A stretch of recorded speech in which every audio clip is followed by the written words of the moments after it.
The young woman got off the afternoon bus in Larkin, Ohio, on a Thursday in September of 1939, with a suitcase in one hand and a child on her hip, and the first thing she did was ask the ticket clerk how to find Water Street.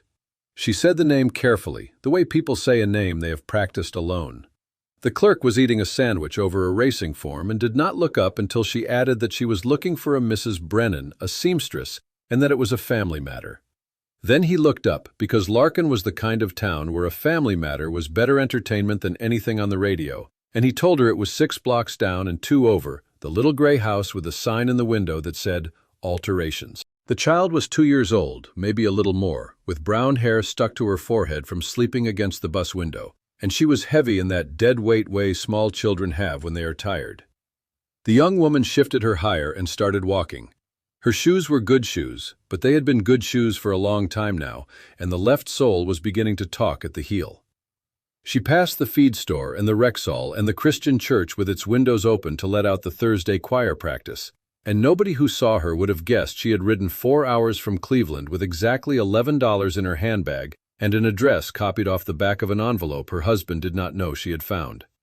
At the corner of Water Street she stopped. The gray house sat back from the road behind a fence that needed whitewash, and there were zinnias along the walk, the orange and red kind that keep blooming until frost out of pure stubbornness. In the front window, propped against the glass, was a card with the word Alterations in blue pencil, and below it, smaller, Reasonable. The young woman stood there a moment, adjusting the child, gathering whatever it is a person gathers before they knock on a door that might change the rest of their life. Then she went up the walk and knocked.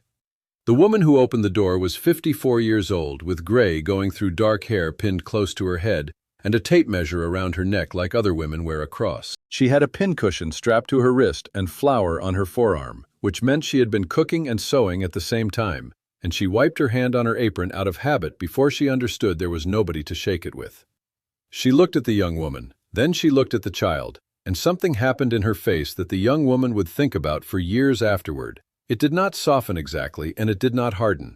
It went still, the way water goes still before weather. "Mrs. Brennan?" the young woman said. "Mrs. Nora Brennan?" "Yes.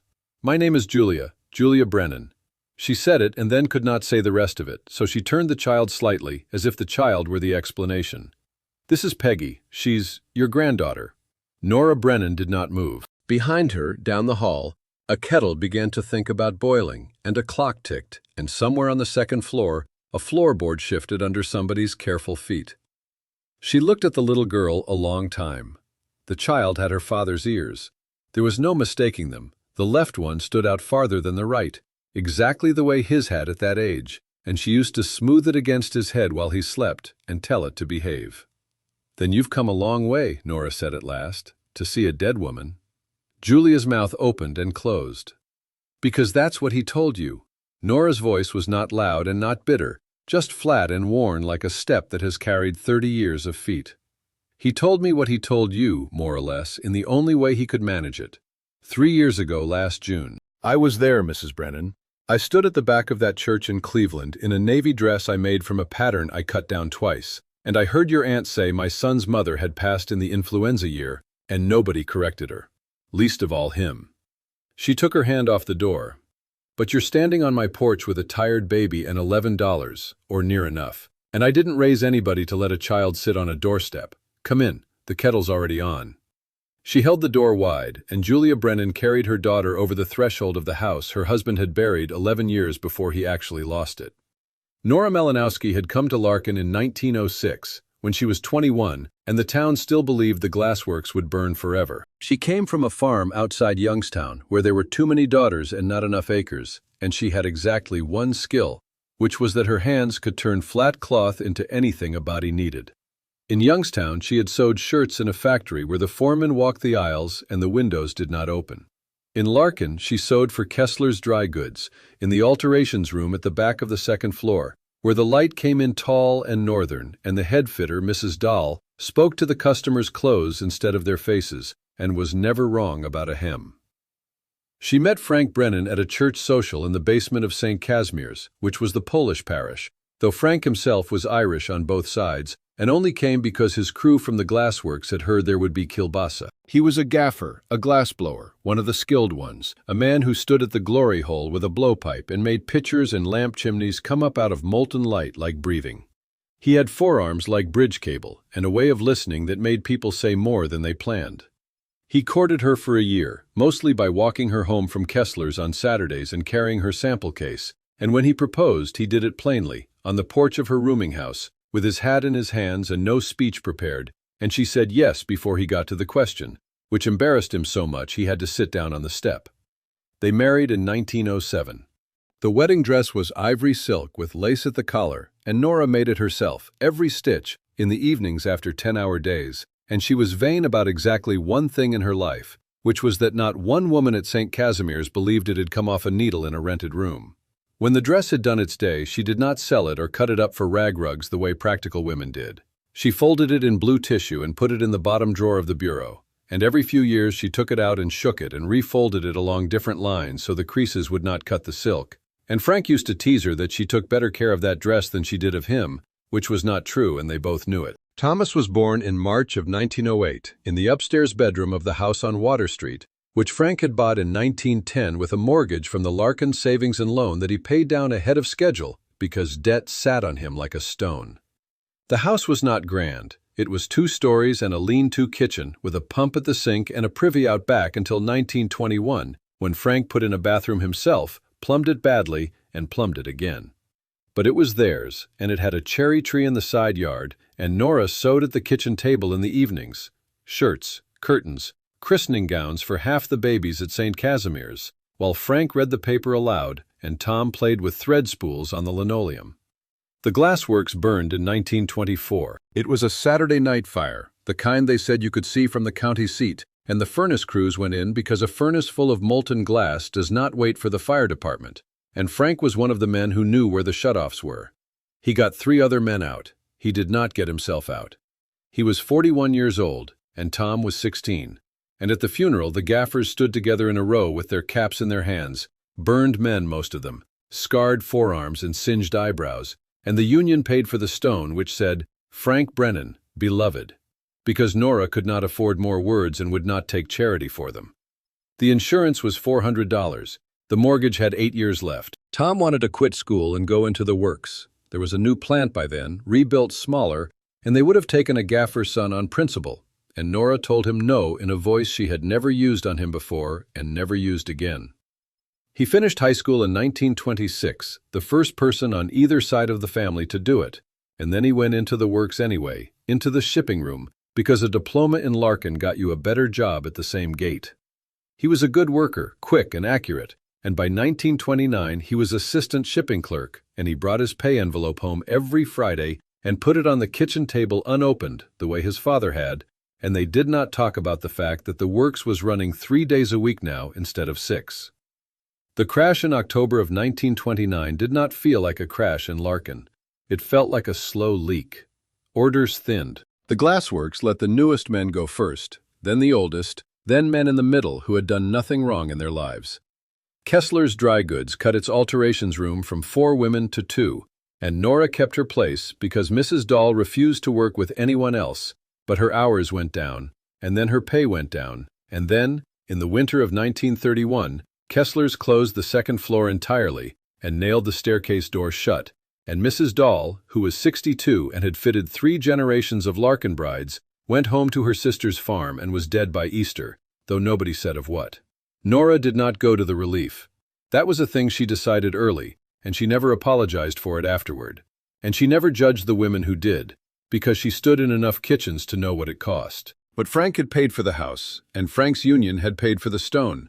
And she would be damned, she said the word to herself only, in the privy of her own mind, before she stood in a line at the county office and explained to a 22-year-old clerk why she deserved flour. Instead, she put the card in the window, alterations, reasonable. And because every woman in Larkin had a coat that had to last another winter, and a dress that had to be turned or let out, or made over from something of her mother's, they came to Water Street, and they paid in dimes and quarters, and sometimes in eggs or a chicken or a bucket of coal, and Nora kept a ledger in a dime store composition book and wrote every one of them down, because a debt recorded is a debt that can be forgiven properly. Tom lasted at the Glassworks until November of 1932. She remembered the day because she had made pork and beans, the cheap kind, stretching the salt pork, and he came in before dark with his pay envelope already open and stood in the kitchen door and could not say it. There was no new shift listed. 1,100 men had been let go in a year, and the assistant shipping clerk with the dead father and the high school diploma had no more magic in him than anybody else. He was 24 years old, and he sat down at the table where he had eaten 10,000 meals, and Nora put the beans in front of him and sat down across from him and waited, and after a while, he said the word Cleveland, which had been in the room for a year like a draft under a door. Frank's cousin Eddie was in Cleveland. Eddie had a good job, a union job, at a printing plant that made labels and cartons. And Eddie had written twice that fall to say there might be something. A man could start in the stockroom. It wasn't the moon, but it was a wage. Nora did not want him to go. She wanted him to go. Both things were true at the same time, and she never learned how to say either one. So what she said was, "We'll see about the train fare." And then she went up to the bedroom and opened the bottom drawer and looked at the ivory dress in its blue tissue for a long time. And then she shut the drawer and came back down and wrote Eddie a letter that took her 4 drafts, because she was asking a favor, and favors had to be asked exactly right. Tom left in January of 1933 on a gray morning with a cardboard suitcase and $40 sewn into the lining of his coat by hands that had sewn a wedding dress once and would sew his wedding suit someday, though she did not know that yet and would not have believed what came of it if she had. At the depot, he hugged her hard and quick, the way men hug their mothers when other men might see, and he said he would send money when he could, and he said he would write, and the train took him north through the frozen fields, and Nora walked home the long way, past the glassworks with its dark furnaces, and did not cry until she got inside, and then only for the length of time it took the kettle to boil, because there was mending on the table, and mending does not wait. The letters came every week at first, written on Sunday nights in a boarding house on Scoville Avenue, in Tom's careful shipping clerk hand. He had the stockroom job. It was $8 a week, and the room cost $3.50 with board, and he was sending home $1 in every other envelope, folded inside the letter so the post office wouldn't steal it, a precaution Nora did not have the heart to tell him was unnecessary, because the dollar was the point and not the money. He wrote about the plant, about Eddie's wife who talked through every radio program, about Lake Erie, which he had expected to be bigger and was somehow disappointed to find was only an inland sea the color of dishwater. He did not write about being lonely, but Nora had sewn his shirts for 19 years, and she could read the seams of a letter the way she read a fitting, and she knew. In March of 1933, the banks closed. All of them, everywhere, 4 days, and then a week, and then some of them never opened again. And people listened to the new president on the radio on a Sunday night, and a lot of them cried. And Nora put her $81, which had been under a floorboard since the savings and loan started looking peaked in 1931, so it was safe, and she had never told anyone, not even Tom, where it was, back into the reopened bank in May. Because she believed the man on the radio, and because hiding money was a way of saying the world was over, and she declined to say it. She wrote to Tom about the bank holiday, about how the A&P had taken checks on faith, about how Mrs. Oxenreiter next door had buried a fruit jar in the garden under the cherry tree and then forgotten which end of the garden and dug half of it up in a sleet storm. She wrote the things that would make him smile, because she had decided that was her job in the letters. She did not write about the winter she had paid the coal man in installments, or about the Saturday she had walked past the relief office and seen Mrs. Dahl's niece standing in the line with her collar turned up, or about the fact that she was letting the back bedroom to Miss Della Voss, the new primary teacher at the Water Street School, for $2 a week, because a teacher's salary arrived even when nothing else did, and pride is a fine coat, but it is not a warm one. Tom's letters came less often in 1934, and in them a new name began to appear, at first in the middle of sentences about other things. The plant had a front office. The front office had girls who typed and answered the telephone. One of them was named Julia Hartwell. She had laughed at something he said. She had a laugh like, and here the sentence stopped and started over, and Nora, reading it at the kitchen table with her mending lamp lit, set the page down and looked out at the cherry tree for a moment, because she was not a fool and she knew what a stopped sentence meant. Julia Hartwell. The Hartwells of Hartwell's Home Stores, 5 dry goods stores in the East Side neighborhoods, the kind with wooden floors and glass counters and a pneumatic tube that whooshed the money up to a cashier in a booth. Old Man Hartwell was a deacon and a Rotarian and had a house in Cleveland Heights with a porch that wrapped around 2 sides. Nora knew all of this within a year, because Miss Della Voss had a cousin in Cleveland, and small towns run on information the way furnaces run on coal. And because Tom's letters, which had never once lied to her in 26 years, had begun to do something worse. They had begun to leave things out. He wrote that Julia's family was nice. He wrote that they had him to supper. He wrote that Mr. Hartwell was thinking of opening a 6th store, and that he, Tom, had been moved out of the stockroom into the office of the printing plant, which was Eddie's doing and a miracle besides, because the plants were still letting men go, and here was a gaffer's son from Larkin with a desk. He did not write what Nora was waiting for, which was the simple sentence, "I told them about you." She looked for it in every letter. She had a son's letter-writing habits memorized like a liturgy. The weather first, then work, then the joke, then the money folded in, then the news, then love, Tom, and the news grew longer, and the sentence she waited for did not come. And she understood, the way you understand a roof leak, slowly and then all at once, that her son was ashamed of something, and she sat with that understanding in the evenings and tried very hard to locate it anywhere but in herself. She could have borne poor. She had borne poor. What she could not stop turning over at the sewing machine late at night while Miss Della graded papers upstairs was the question of what exactly he had said. Had he said she was dead? Had he said she was sick? Had he just not said anything and let a silence grow until it was a fact? She imagined versions of it the way you tongue a bad tooth, and every version ended in the same small hot coal behind her ribs. And every Sunday she sat down and wrote him a letter full of Larkin news, and did not ask, because asking would force an answer. And she was afraid. She, who had buried a husband and paid off a mortgage and stared down the coal man, she was afraid of the answer.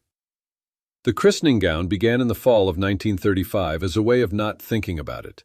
She had taken in a wedding dress that year, a satin one from a bride in Marietta whose grandmother had worn it in 1880-something, and altering it had put her in mind of her own, folded in its blue tissue in the bottom drawer. She took it out on a Sunday afternoon and shook it out by the window, and the silk was still good, a little ivory deepened, the way good silk goes, and the lace at the collar was the best work she had ever done, and she stood there holding 28 years in her hands and thought, there will be a baby someday.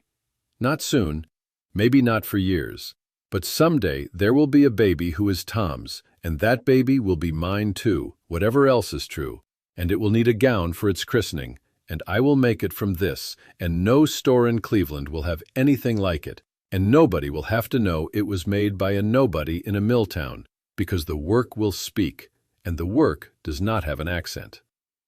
She worked on it all that winter, in the hours after the paying sewing was done.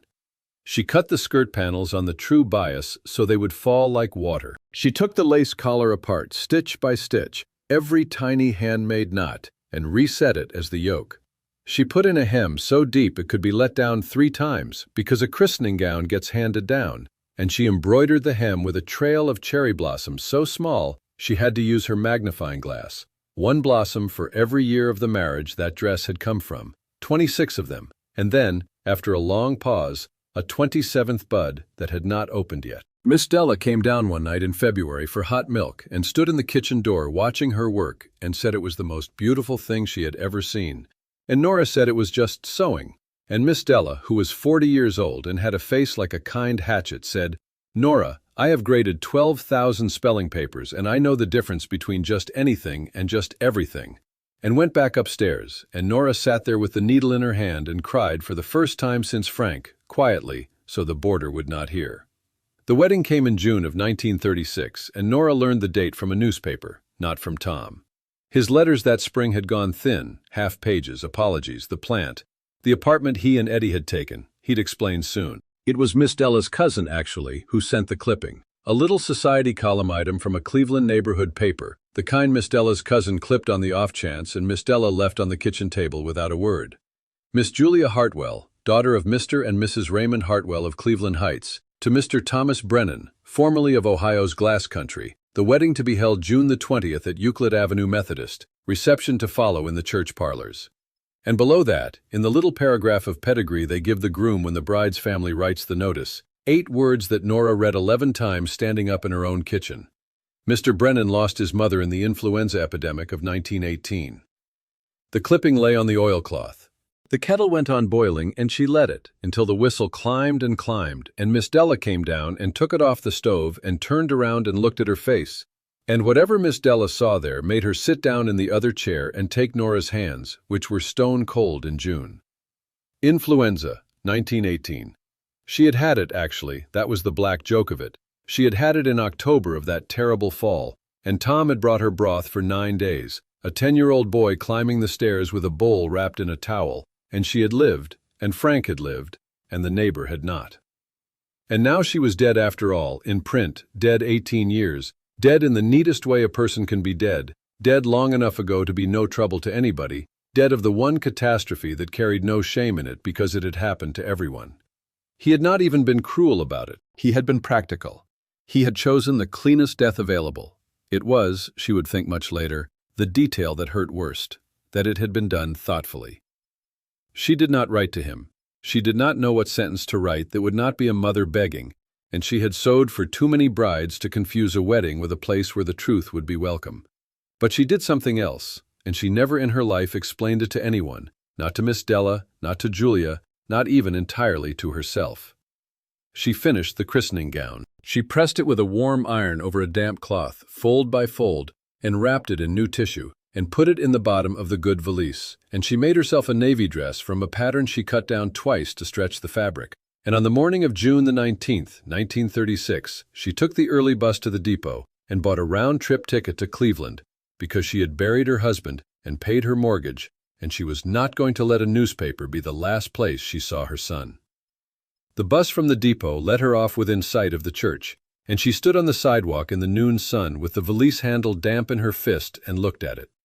Euclid Avenue Methodist was stone, real stone, with a tower and a rose window, and there were cars lined up along the curb for half a block, and an awning had been put up over the walk, striped green and white like a candy store. She had never been under an awning at a wedding.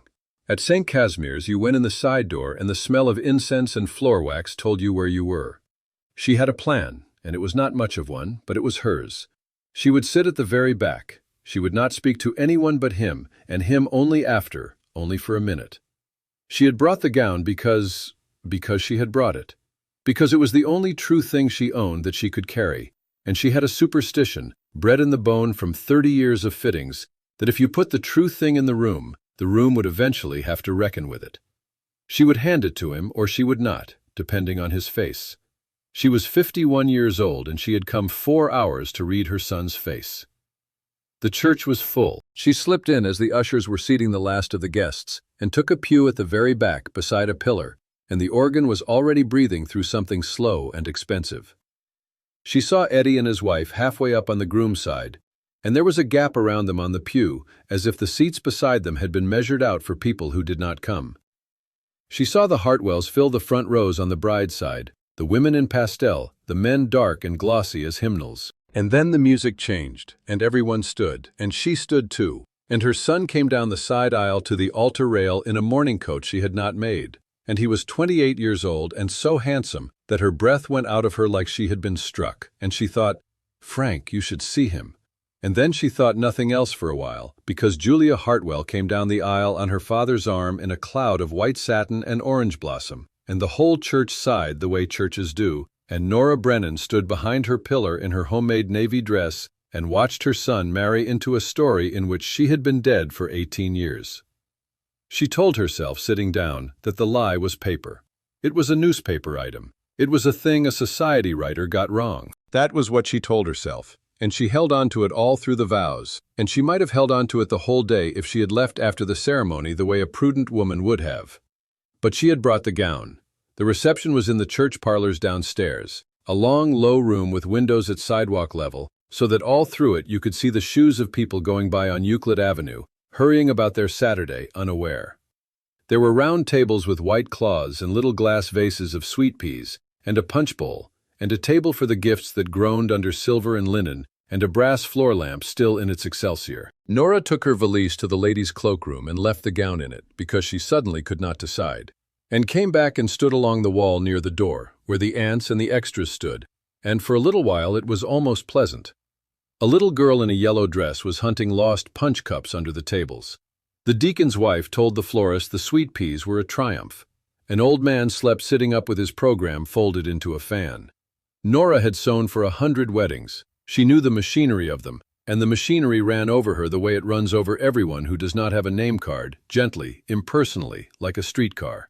It was the bride's aunt who did it, though she never knew and would not have cared. A tall woman in lavender with a dog collar of beads passing along the wall with a friend, and they stopped near Nora because the air moved better near the door, and the friend asked, Nora heard it the way you hear the one word your name rides in on. The friend asked after the groom's people, whether any had come, and the aunt in lavender shook her head with satisfaction, the satisfaction of a family that has vetted what it acquired. No, she said, there was nobody. The father dead in some factory accident years back, and the mother in the influenza year, 1918. The poor boy practically raised himself. Raymond said so himself, you have to admire it, making his way with nobody behind him at all. Not a soul on his side but some cousin. It's a clean slate, really. Julia could have done worse for family and so much worse for history. Nora stood with her shoulder against the wall and felt the wall go through her. It was not the words. She had read the words. It was the pleasure in them, the comfort of the dead mother, the tidiness of her, how well she suited the room now that she was safely underground with the 26 cherry blossoms still in her bureau drawer and her son's whole childhood folded in with her. The influenza year. She remembered the broth. She remembered the towel wrapped around the bowl so his 10-year-old hands would not burn. She had lived. That was her crime in the end. She had lived and gone on living, visibly, in a gray house with a sign in the window, and her son had needed her to have died. She did not make a scene. She had come 4 hours to read his face, and she had not even needed him to be in the room. She went back to the cloakroom and took out the valise, and she was standing there with it in her hand when Tom came in. He had been sent for a box of extra punch glasses, that was all, a groom's errand, and he came through the cloakroom door saying something over his shoulder to an usher, and then he saw her. He stopped the way a man stops at a cliff edge. The color went out of his face and then came back wrong, red and patchy, and the usher looked from one of them to the other, and Tom said, "Go on, I've got it." And the usher went, and they were alone among the coats. "Ma," he said it very low. Not her name, she had no name here, but the sound of it, the old sound. "Ma, what are you can't be here." "I read about my death in the newspaper," she said. "I wanted to see how I looked." "It wasn't, Ma." He came closer, and his voice dropped to the whisper men use in vestries and stockrooms. "It got away from me. It was one thing Julia said early on. She assumed it, and I didn't. And then it was in the family like concrete, and you don't know these people. You don't know what it costs to, Ma, I was going to fix it. After. I swear it on Dad's grave, after the wedding I was going to. After." She looked at him, her son. The left ear still stood out farther than the right. "After the wedding, after the notice, after you've stood in front of a minister with your mother in the ground. Tell me, Tom, what was the plan for fixing it? Was I going to rise up at Thanksgiving?" "Don't." His eyes were wet, and she would remember that, and it would not help. That was the worst of it. It never helped. "Don't, please, not today. Let me have today." And then he said the thing that she carried home on the bus like a stone in her chest. Said it gently, even lovingly, which is how the worst things are always said. "Nobody here knows you. Nobody's hurt yet except you and me, and we can stand it. We've stood worse. If it comes out now, it's Julia's whole family. It's the wedding. It's everything I've—" He stopped himself, but too late, the word was out. "Everything I've built. Everything I've built." She stood in the cloakroom of Euclid Avenue Methodist Church with a christening gown and a valise, and her son's whole life arranged around her absence, and she understood that she was not at a wedding at all. She was at a ribbon cutting. She was the ground that had been cleared. "All right," she said. "Ma, I said all right." She picked up the valise. Her hands did not shake. They had not shaken in 30 years of needles, and they did not shake now, and she would wonder later where in her body the shaking went instead. "You've got it backwards, son. It's not that nobody here knows me. It's that you don't. But that's not a thing a person can tell you. It's a thing you have to live long enough to find out." She set the valise down again. She had one thing more to do, and she did it with the same care she gave a hem. She opened the valise, folded the tissue back from the gown, and held it up in the cloakroom light, and the silk fell like water off the bias, and the cherry blossoms ran along the hem, 26 open and one bud waiting. "I made this for your children," she said, "out of my wedding dress. Your father said I loved it more than him, and he was wrong, and I never got to tell him." She folded it back into the tissue, slowly, and closed the valise and clicked the latch. "I'm taking it home. It's for family." She looked at him one last time, and whatever he saw in her face made him take a step back among the coats. "Live a long time, Tom." "I did, and look what it cost you." She went out the side door and up the area steps to the sidewalk, past the striped awning and the line of cars. Nobody stopped her. At the bus station, she traded the return half of her ticket for an earlier departure, and the clerk asked if she was all right, because she looked like a woman leaving a funeral, and she said no, she had just come from a wedding, and the clerk said that was often the same look, and stamped the ticket. She did not cry on the bus. She sat by the window with the valise upright on her knees like a child that needed holding, and she watched Ohio go by. The brick towns, the billboard for knee-high, the gas stations with their lonely pumps, the fields going gold toward evening, and she counted. She had counted her way through every hard thing in her life, because numbers do not ask anything of you. 29 years married and widowed, 8 years a mortgage, 600 shirts, give or take, 1,100 men let go from the works, and one of them hers. One son. One. She got home at 10 o'clock that night, and Miss Della was waiting up with the lamp lit and the kettle on, and Nora said, "Don't ask me tonight." And Miss Della, God keep her, never did. On the Monday, she took the card out of the window and cleaned the glass and put the card back, because the only thing to do with a life is to keep living it at the usual pitch. She sewed. She sewed through the summer and the fall, coats turned and trousers let out, and one more wedding dress for a miner's daughter from the edge of the county. And when the girl's mother apologized that the pay would have to come in installments, Nora said installments were how everything in this world got paid for, including the things people said were free. Tom's letter came in July. She knew the handwriting before she touched it. She put it on the mantel, and it sat there 3 days while she worked around it. And on the 4th day, Miss Della said, very carefully, that a letter unopened was still a conversation, and Nora said, "No, Della. A letter unopened is the only kind where I get to finish a sentence." She never opened it. She never opened any of them. They came every month or so, then every season, and she put them in the bottom drawer of the bureau, unopened, on top of the blue tissue that no longer held the dress, because the dress was gone now, transformed, and the drawer smelled of cedar and old silk, and she would slide the letters in and shut the drawer and go back downstairs to the machine. She did not hate him. She waited to hate him, and the hate did not come, and what came instead was worse, a low, steady knowledge, like a river under ice, that the boy who had carried her broth up the stairs in 1918 had grown into a man who could bury her for convenience, and that she had helped make him, and she could no longer tell which of her sacrifices had been love and which had been the down payment on this. She had given him everything and asked nothing, and it turned out that asking nothing had been its own kind of lesson. "You teach people your price," the coal man had said once, dunning her gently in the hard winter. She had thought he was talking about sewing. The years went by the way they do in a small town, marked by what broke and what got fixed. In 1937, the radio said the Depression was ending, and in 1938, the radio said it wasn't. And the truth on Water Street was that the Glassworks rehired 100 men and then let go 200, and nobody Nora knew noticed much difference between a recession and a recovery except the words on the newsreel. She was 52 and then 53. Her hands were still strong, but her eyes had begun to go at close work, and she got spectacles from the dime store, 2 pairs, and wore them on a chain Frank's mother had left her, and thought, this is what it is to outlive your own story. The sign in the window faded. She painted the letters over in blue again, alterations, reasonable. And then, in the September of 1939, the whole of Europe went to war, and the men gathered outside the Rexall to argue about whether it would come to America, and the price of sugar did something funny at the A&P, and Nora sat at the machine on a Thursday afternoon, letting out the waistband of a county clerk's good suit and thinking that the world had ended again, which made twice in her lifetime, and that she had mending due Friday either way, when the knock came at the front door, and she wiped her hands on her apron and went to answer it, and found the past standing on her porch in a tired traveling suit, holding a little girl with her son's ears. She made them tea.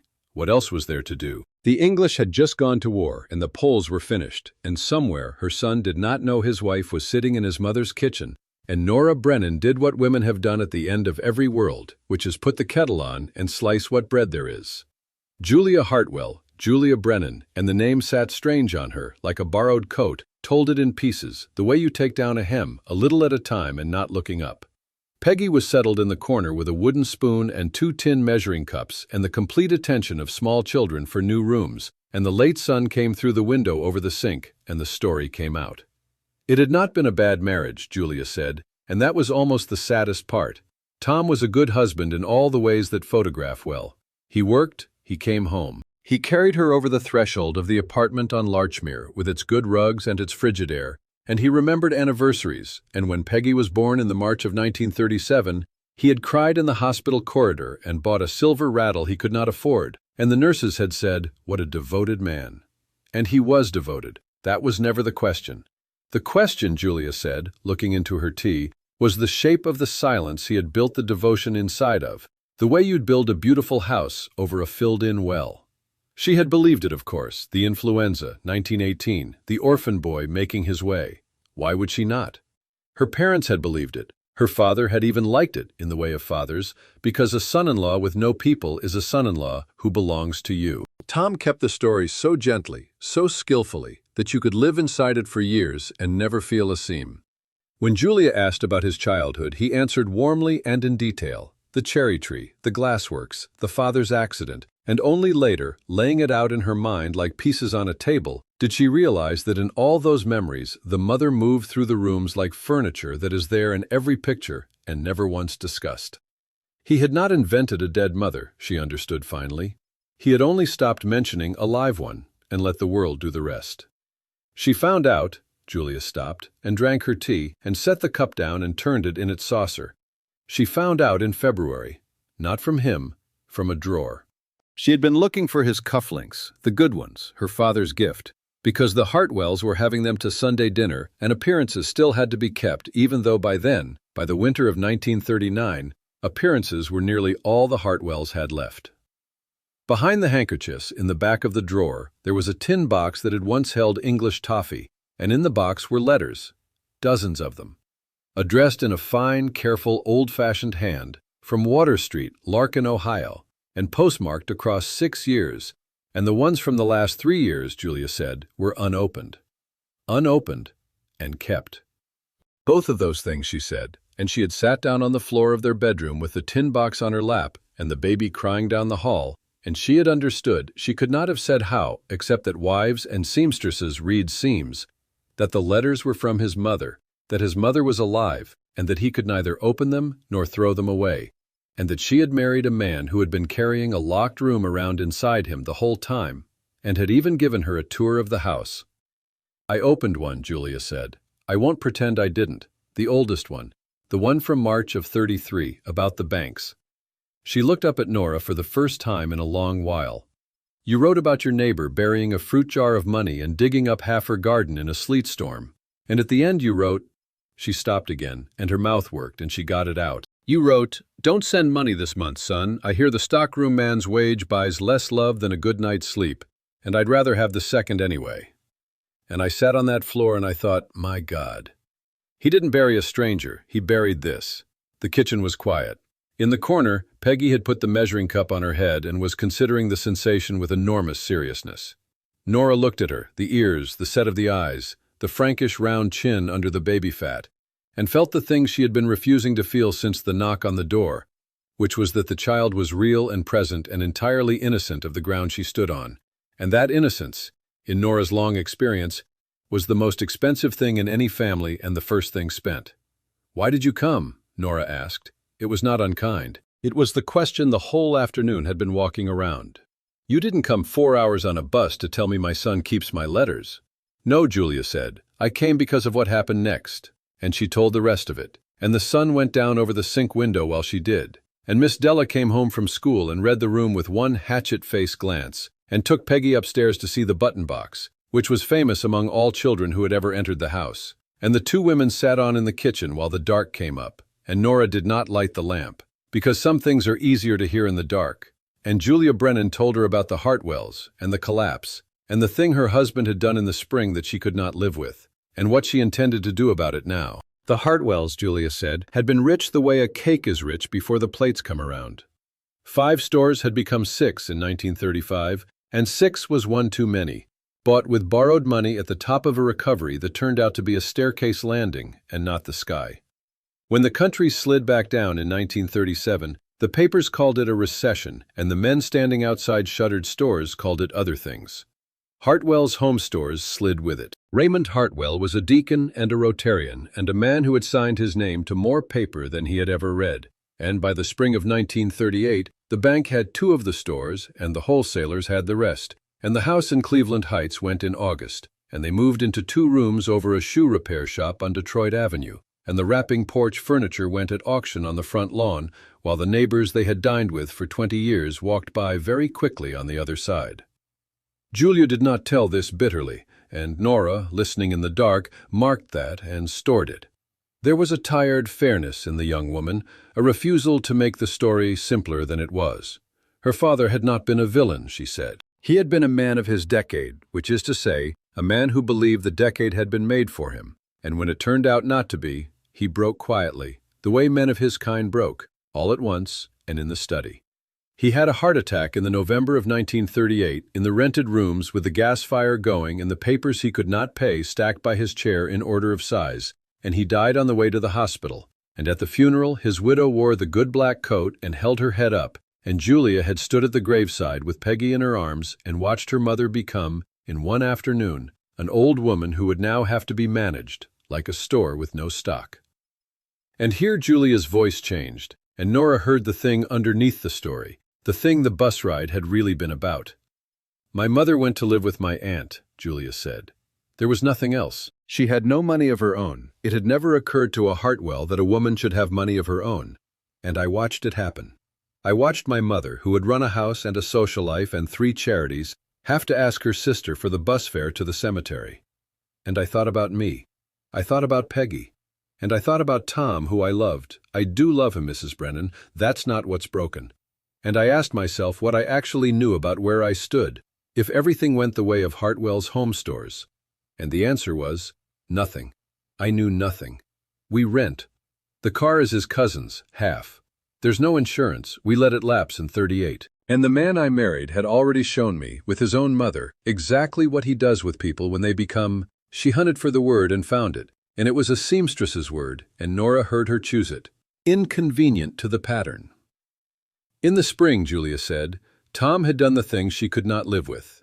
Eddie, the cousin, the one who had gotten him the job, the one whose sofa he had slept on, the one at whose kitchen table he had eaten 200 suppers when he was nobody, Eddie had been let go from the printing plant in February.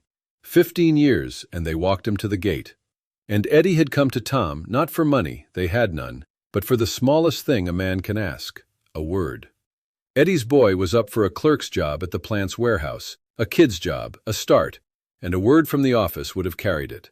And Tom had not said the word. He had told Julia, told her at the kitchen table in the voice of a man explaining arithmetic, that you don't spend your standing on other people's relatives, that the plant was letting men go every month, and he was one mistake from the gate himself, that Eddie would understand.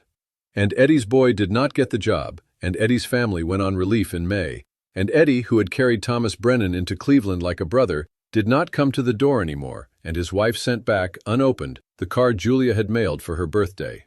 He threw away the man who carried him, Julia said, the way he'd already thrown away. She stopped. In the dark, her face was a pale oval, and her hands were tight around the cup. I kept thinking about the letters, the unopened ones, that he couldn't throw away, and I understood that my husband doesn't discard people, Mrs. Brennan. He archives them. He puts them in a drawer where they can't ask him for anything, and he keeps them forever, and he calls that love. And I sat up that whole night, and in the morning I took Peggy and the $11, and I copied the address off the oldest envelope, and I came to see the woman he buried. Because I needed to know if she was the kind of woman who'd tell me the truth about what I was looking at. And you opened the door with flour on your arm and said, "Come in, the kettle's already on." Julia's voice finally broke quietly into the dark kitchen. And I thought, he buried this. He could have had this at his wedding and he buried it, and nobody taught him better, or somebody did and he forgot. Which is it, Mrs. Brennan? I have a daughter. I need to know which thing ruins a person, the being ashamed or the being raised wrong. Because I can work against one of those. The other one, I don't know how to fight. The clock ticked, the house settled. Upstairs faintly, Peggy's laughter came down through the floorboards, and Miss Della's low voice reading the button box like a storybook. This one off a sailor, this one off a bride. Nora got up and lit the lamp. The light came up on her face and Julia would remember it. 54 years old, seamed and plain and absolutely without self-pity. A face that had been read by 100 customers in a mirror and had learned to hold still under the reading. Neither one, Nora said. It's not the shame and it's not the raising. I've asked myself that question for 3 years, so I'll give you the answer free of charge. What ruins a person is getting away with it, that's all. He buried me and the sky didn't fall. The wedding went off, the punch got drunk, the sweet peas were a triumph. Nothing happened to him. And a person who buries somebody and nothing happens doesn't learn that burying people is wrong. He learns that it works. She set the chimney back on the lamp and turned it down to a sewing light. I know because I helped. I never asked him for a thing, Julia. Not a dollar, not a visit, not a kind word I had to wait for. I thought that was love, and it may have been, but it was also a lesson. And the lesson was, this woman costs nothing. You keep that up for 28 years, you can't blame the man for believing the price. She straightened the lamp. So you asked the wrong woman the right question. I can't tell you how to fight it. I can only tell you what I'm doing about it, which is, I don't get buried anymore. Not by him, not by anyone. You and that baby are welcome in this house, hear me, welcome. And I'll stand between you and the world if it comes to that. But my son does not come through my door as a man coming home. He comes through it as a man applying for the position. And whether he gets it, she looked toward the stairs, where the laughter was, and something in her face moved, the water before weather. Well, that's not up to me anymore, is it? That's up to him, and it's been up to him all along, and that's the only thing in this world I ever managed to teach him too late. Tom came on the Saturday. Nora knew he would come, and she knew he would come fast, and she was right on both counts, and she spent the 2 days between not preparing for it, the way you do not prepare for a storm you can already see stacking up over the river. Julia had wired him Friday morning. Nora had walked her to the telegraph office and stood beside her while the clerk tapped it out, because some messages a woman should not have to send alone. Peggy and I safe at your mother's. Come when you can, tell the truth, all of it. And Nora had watched Julia's face while the clerk counted words, and the young woman's chin was up and her hands were steady, and Nora thought, the Hartwells lost their stores and their porch and their name, and they may have produced the strongest thing on either side of this family. He came off the noon bus in a suit that had been pressed too many times, with no hat and no bag, the way a man travels when he has left the house in the clothes he stood up in. Nora saw him come up the walk past the zinnias, and for 1 second, she would admit it to Miss Della later, and to no one else ever.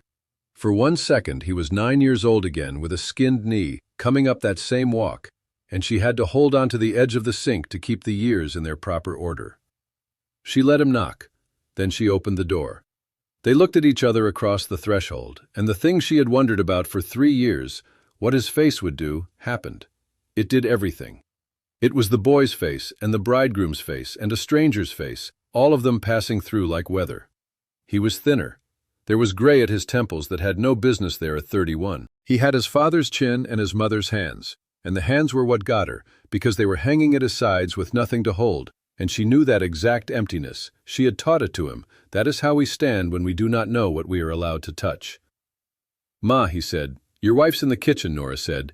Your daughter's asleep upstairs, in the room you grew up in. You can come in. She did not move aside yet. But you'll come in as yourself, Tom. There's no room in this house for the other fellow, the one with the dead mother. I buried him years ago, and I don't care to dig him up. There's no other fellow, he said. Not anymore. That's done. And he said it in a voice she had never heard from him, not in the cloakroom, not ever, a voice with the bottom knocked out of it. I came to tell the truth, Ma. That's all I'm carrying. I know it isn't enough. I know it's late by years. But it's the only thing I've got that I didn't get by leaving somebody out of the story. And I figured I'd better start spending it before there's nobody left to spend it on. She held his eyes a moment longer. Then she stepped back and opened the door wide, the way she had for Julia, and her son crossed the threshold of the house on Water Street for the first time in 6 years, and stood in the hallway where his father's picture hung, and took off nothing because he had brought nothing, and Nora shut the door against the street, and upstairs on the second floor, his daughter slept on in the room with the sloped ceiling, one small fist wrapped around a tin measuring cup she had refused at the last to surrender. He told it at the kitchen table, all of it, and Nora let the lamp be lit and the tea go cold, and Julia sat with her hands folded and did not help him once, which Nora marked as the bravest thing she had ever seen a wife do. It came out in order because he had clearly sworn to himself it would. How it had started, not with a plan, that was the thing he needed them to understand, though he did not ask that it excuse anything. It had started at the Hartwells' table in 1934 at his third supper, when Mrs. Hartwell had asked after his people and he had said his father was dead, and then there had been a pause, a half a second, the kind of pause a man can step through or step around, and he had stepped around it. He had said, "It's just me now." 4 words. Not even a lie, technically, and that was the filthiest part of it, he said, that it had begun as a thing that was almost true. And then it had been repeated, and he had not corrected it. And then it had been embroidered, the influenza, the orphan years, the boy who raised himself, and he had stood by and let other people sew it for him, stitch by stitch, because every stitch made him more valuable to them, the self-made boy, the clean slate, the son-in-law who arrived without baggage. "I want to say I was ashamed of you," he said to Nora, and his voice did not break, and that was its own kind of breaking. "But that's the lie I told myself for 3 years, because it's the noble lie. I wasn't ashamed of you. I went back and forth on the bus in 36, telling myself I was ashamed of the house, the sign, the accent, any of it. It's not true. You want the truth? Here it is. I wasn't ashamed of you. I was afraid of you." He looked up at her. "You knew what I cost. A rich family doesn't know what anything costs. They just pay. But you had the ledger, Ma. You had it all written down somewhere, every skipped meal, every coat you didn't buy, every year. Not on paper, worse. You had it in your face every time you looked at me. And standing next to you, I could never stop being the debt. But dead," he spread his empty hands on the table, "dead, you were free to me. Dead, I could love you as much as I wanted, and it would never cost me anything. That's what I did. I didn't bury a person I was ashamed of. I buried a debt I didn't want to keep paying. And then I stood in a cloakroom and asked you to stay buried one more day, and you looked at me like—" He stopped. "You know how you looked at me.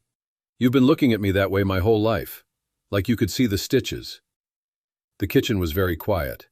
Peggy stirred upstairs and settled. Miss Della had gone out walking, deliberately, the long way to the river, with a discretion that deserved a medal. "I can see the stitches," Nora said at last. "It's a professional deformity." She got up and filled the kettle because her hands needed it, and stood at the stove with her back to the table. "You've got it wrong in one place. Not about me, about the ledger. There was a ledger, you remember, the composition book. Eggs from Mrs. Oxenrider, a chicken from the Vandra girl, coal from the Mulligans, 2 buckets paid off in cuffs hemmed. Every debt written down so it could be forgiven properly." She turned around. "You were never in it, son. Not one line in 29 years. That's what you never understood, and it's my fault you didn't, because I was so proud of it. I carried a boy up those stairs with the influenza. I made a man with no help and no money, and I thought the not asking was the proof of the love. It wasn't. It was the proof of the pride." Her voice stayed level, but it cost her. Julia could see what it cost, and looked down at her own hands. "You were afraid of a debt I never kept, and I was too proud to ever say out loud that there was nothing to pay. So between my pride and your fear we built this thing. And the Hartwells only furnished it. I'll have my share of it, Tom. That's why you can sit at my table. Not because you're my son.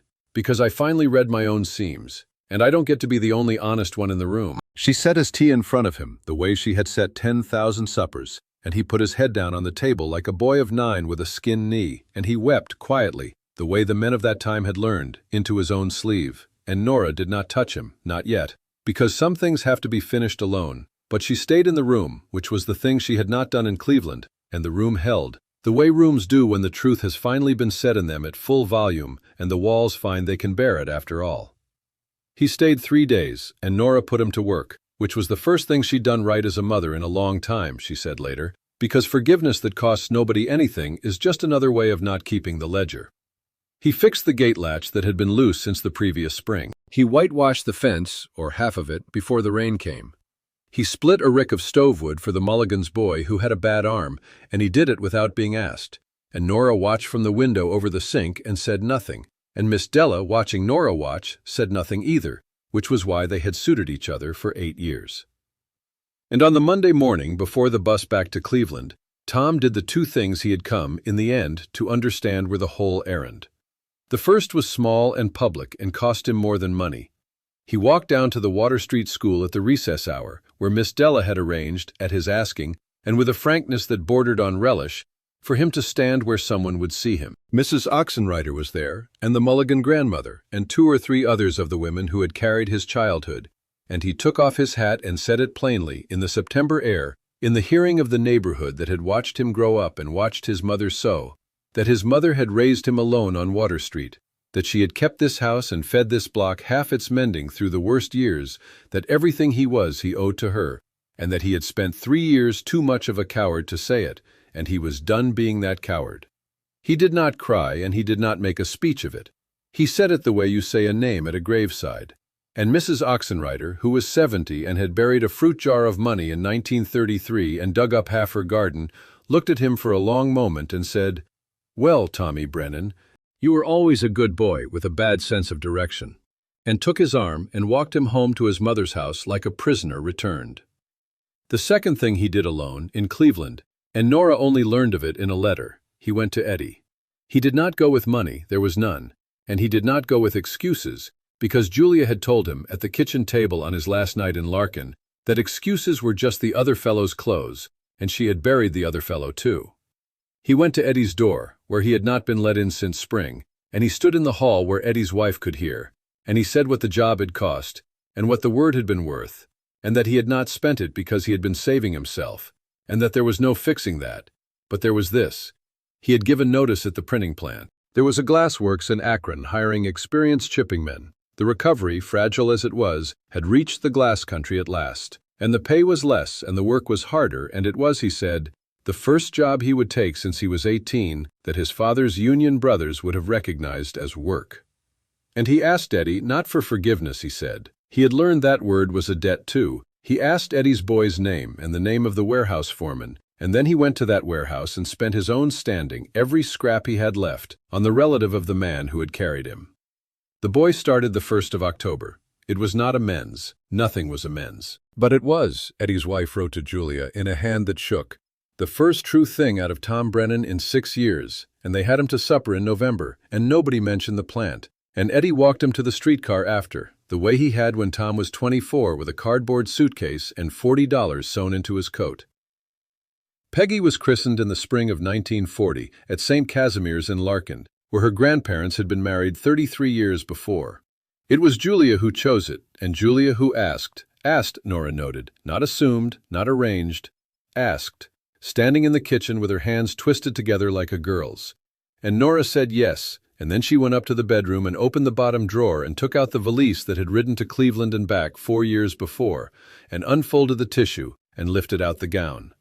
The silk had held. Good silk on the true bias holds. She pressed it again, fold by fold, with the iron warm over a damp cloth, and she lengthened the hem by its first letting down, because Peggy at 3 was tall for it, and as she worked the cherry blossoms along the hem caught the lamplight, 26 open, 1 bud still waiting, and on the last evening before the christening, she threaded a fine needle and after a long stillness, opened the 27th bud. It took her an hour with the magnifying glass and the dime store spectacles on Frank's mother's chain. When she was done, she held it up, and the trail of blossoms ran unbroken along the whole hem, and she folded it and went to bed, and did not dream of Cleveland at all. The day was cold and bright, one of those Ohio April days that can't make up their mind, and the church smelled of incense and floor wax and the lilies the altar society had put out early. Julia's mother came down from her sister's, in the good black coat that had been let out and recollared by a certain seamstress, for a price, in installments, and she sat in the second pew on the bride's, on the mother's side, and she was a woman who had lost everything but her posture, and she kept the posture the whole service, and afterward on the church steps, she shook Nora's hand and held it a moment longer than manners required and said, quietly, that she had raised a daughter who had turned out to have more sense than any Hartwell, and Nora said that Peggy had gotten it from both sides, and the two grandmothers stood there on the steps of St. Casimir's and looked at each other with the exhausted, unillusioned solidarity of women who have each, in their own way, survived the same decade. Eddie and his wife came down from Cleveland on the early train, and their boy, who had a clerk's job now and a union button he wore like a medal. Miss Della stood godmother because Nora had told Julia that a family gets to choose one member, and they were choosing hers. And Tom stood at the font holding his daughter while Father Cieslak said the old words, and the gown fell around the baby like water. And Peggy, who had refused to surrender the tin measuring cup at the age of 2, grabbed a fistful of 400 years of lace and silk and tried to eat it, and the whole front of the church laughed, and Father Cieslak, who had baptized half the county, said it was the healthiest appetite for the sacrament he had ever seen. Then came the moment nobody had planned, and Nora would swear to her grave, and did, years later, to Peggy herself, on this same porch, that she had not arranged it. They were taking the photograph on the church steps, the whole party bunched together in the cold, bright wind, the photographer ducking under his black cloth. And the photographer, who was from the county seat and knew nothing, looked up from his apparatus and said, in the loud, cheerful voice of his trade, "Everybody in! Mother of the baby in the middle, and you, Grandma!" He pointed his chin at Nora. "Step up close, don't be shy, you're family." And there was a silence. It lasted perhaps 2 seconds. Julia would say later that she watched her husband's face in those 2 seconds the way you watch a man step through a door he built himself. And Tom Brennan shifted his daughter to his other arm and reached out and took hold of his mother's sleeve, the navy sleeve, 4 years old, turned and pressed and turned again, and drew her into the middle of the picture, and said, in a voice that carried to the curb, "That's my mother, Nora Brennan of Water Street. She made the gown. She made the dress she's wearing. She made most of what's standing on these steps, if you want the truth of it." And the photographer, who had not asked for a speech, took the picture anyway, and it is the one that hung for 50 years in the front hall of the gray house on Water Street, long after the sign came down out of the window. The family at the font, the baby in the blossomed gown, and at the center, a small, straight woman in a homemade dress, with a tape measure burn on one finger and her son's hand on her sleeve, not smiling exactly. Nora Brennan never smiled for cameras. She said the Lord knew her face and the camera could ask him, but standing, unburied, in the light. They did not move back in. That was the thing Nora insisted on, and it was the thing that saved them all, she believed, to the end of her life. Tom went to Akron, to the Glassworks, to a row house with a coal stove and a bathroom that plumbed badly, and Julia wrote that he had come home the first night with his hands raw, and had stood at the sink washing them a long time, and had said, the only time he ever said it, that now he knew what the $40 in the coat lining had cost, and he had been 31 years finding out. They came to Water Street one Sunday a month on the bus, and Nora went to Akron one Sunday a month on the bus. And the months in between were letters, long ones, everything in them, the seams showing, written in a shipping clerk's careful hand and a seamstress's slanted one, and neither of them ever left one unopened again. She kept the shop until the war took the mending away into uniforms, and then there was more mending than ever. She took in the Hartwell grandmother in the end, when the sisters' patience ran out in 1943, the widow in the good black coat, who asked for bus fare to the cemetery every year on her husband's grave date and got it without a word, because Nora Brennan had read her own seams and knew what pride costs and what it is owed. The two of them sat on the porch on summer evenings, the seamstress and the deacon's widow, and shelled peas, and did not discuss the past because they had both arrived at the place where the past is a quilt, the pieces are what they are, and you cannot change the cloth, only the pattern you sew it into. And the gown went back into the blue tissue, into the bottom drawer, on top of the letters, all of them open now, all of them answered, to wait for the next baby, whoever's it would be. There were 27 blossoms on the hem by then, all open. But Nora left a little space at the end of the trail, where the silk ran plain, and she never filled it and never explained it, except once to Peggy, grown tall and asking questions with a fistful of family history in one hand. She said, "A family isn't a finished hem, child. It's a basting stitch. It holds as long as somebody keeps showing up to sew." And she threaded the needle and put the work in the girl's hands and showed her where to begin. And if you go down Water Street today, the zinnias are still there along the walk of the little gray house, orange and red and stubborn, blooming past their season. Somebody plants them every spring. Nobody in Larkin remembers anymore who started the custom, or whose hands first sewed for half the town, and never once wrote her own son's name in the ledger. But the sign still hangs inside the front window, taken down from the glass and framed in plain oak, and the blue letters have faded to the color of old work shirts, and below the word alterations, smaller in the same patient hand, it still says what it always said: reasonable, which was never, as anyone who knew her could tell you, a word about the prices.